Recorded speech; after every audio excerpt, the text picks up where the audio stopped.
Durante el período de la dictadura militar entre los años 1976 y 1983, la función social de la educación escolarizada adquiere una fuerte presencia en términos de disciplinamiento y de restauración de un orden social funcional a determinados sectores e intereses dominantes. Todo aquello considerado como focos potenciales de peligro o de subversión de ese orden había que perseguir, silenciar o erradicar.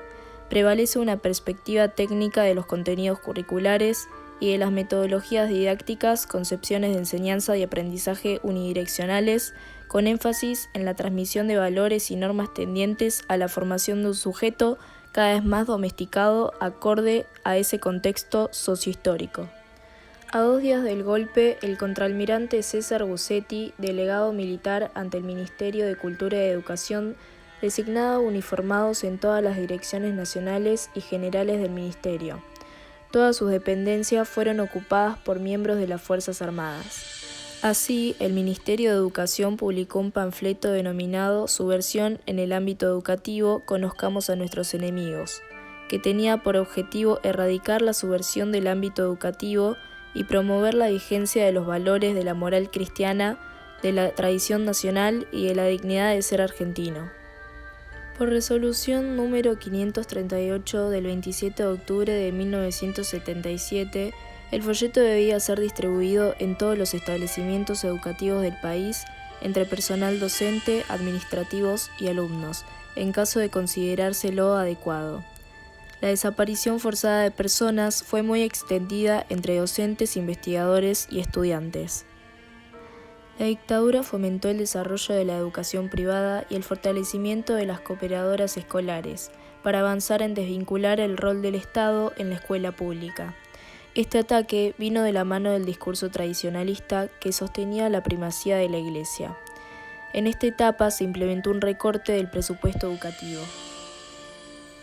Los militares pretendían formar a su manera a aquellos que transitaban el sistema educativo con la finalidad de que estos crecieran y vivieran bajo valores considerados como elementales para el gobierno, como la disciplina, el orden, el respeto por los símbolos patrios tradicionales, familiares y religiosos, y no se desviaran de ellos.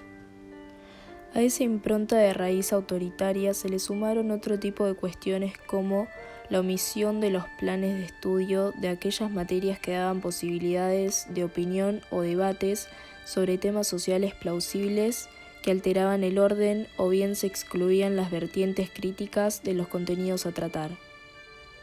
La actitud de las comunidades educativas y sus actores ante la violación de los derechos humanos fue diversa.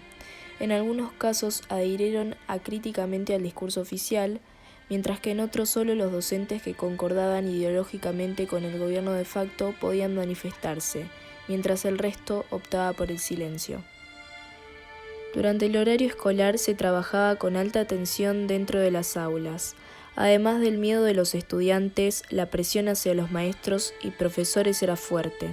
Se desconfiaba del contenido de la materia que brindaban y de la forma en que llevaban las clases. El miedo de la sociedad era persistente. La mayoría acataban las reglas pautadas por el gobierno. No obstante, existieron aquellos docentes que ejercieron una resistencia a la represión. Los estudiantes tenían un desamparo muy grande. Nunca se debatía un plan de estudio, se imponía todo el material, no existía el plan de cátedra, y no se podía hablar de cualquier cosa en el aula.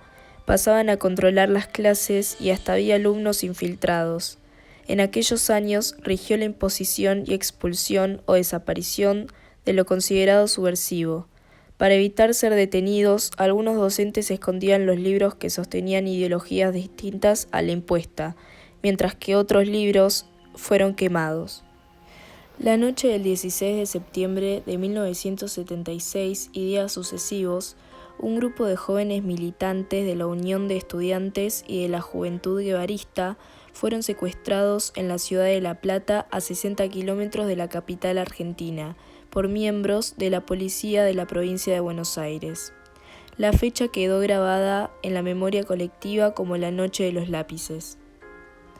Los adolescentes secuestrados habrían sido eliminados después de padecer tormentos en distintos centros clandestinos de detención. Lo predominante era atribuir aquel operativo a la lucha por el boleto estudiantil secundario. La Noche de los Lápices quedó como un ícono muy fuerte en la impronta de los jóvenes. Es una fecha para conmemorar a los cientos de chicos que fueron desaparecidos, torturados o que sufrieron cárcel o exilio, violaciones de los derechos por ilusiones propias de su edad.